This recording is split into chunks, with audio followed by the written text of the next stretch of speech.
இன்னைக்கு விஞ்ஞானம் சொல்கிறது ஒரு 7 வருஷத்துக்கு ஒருக்க அந்த மாதிரி எல்னினோட தாக்கம் இருக்கும். எல்னினோட தாக்கம் என்னன்னா, கடல் மட்டத்தில் வெப்பத்தின் அளவு உயர்ந்து போகுவதினால், கடல் மட்டத்தில் வெப்பத்தினுடைய அளவு உயர்ந்து போகுவதினால் அந்த வெப்பசலனங்கள் மழையாய் வருவதை பூமிக்கு வர்றதுக்கு முன்னாடி வெப்பமே உறிஞ்சி எடுத்துரும். ஆவியா வருகிற பொழுது உறிஞ்சி எடுத்துரும். இன்னைக்கு விஞ்ஞானம் சொல்கிறார்கள், வட துருவங்கள் பெய்கிற மழையில் கிட்டத்தட்ட 26% மழை பூமிக்கு இறங்கல. இன்னைக்கு ஜூலையில் ஏற்கனவே மழை பொய்த்து போச்சுட்டான். ஜூலையில் பெய்ய மழையில் 40% மழை இல்லை, ஒரு போகம் விளைச்சல் இல்லாமல் போச்சுங்கிறான். உண்மைதான். வட துருவங்களில் பெய்கிற மழையில் 26% மழை பூமிக்கு இறங்குவதற்கு முன்னதாகவே ஆவியாகவே மீண்டும் மேலே உயர்த்தப்படுகிறது அப்படிங்கிறத இன்னைக்கு சொல்கிறான். இப்போ அல்லாஹ் சொன்ன வார்த்தை மாதிரி, எனக்கு வானுக்கு மேலிலிருந்தும் இன்னால் வேதனை இறக்க முடியும்.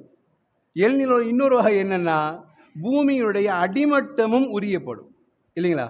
மழை பெஞ்சாதான் எல்லா பக்கமே பரக்கத்து. மழையாய் வருகிற மழையும் பூமிக்கு இறங்குவதற்கு முன்னால் ஆவியாய் உறிஞ்சப்படுகிறது பாதி மழை. அப்போ பூமிக்கு வர மழை போச்சு. பூமியில் ஏற்கனவே இருக்க தண்ணி இருக்குதா இல்லையா? அந்த தண்ணிகளும் பூமியில் கீழே உரியப்படுகிறது.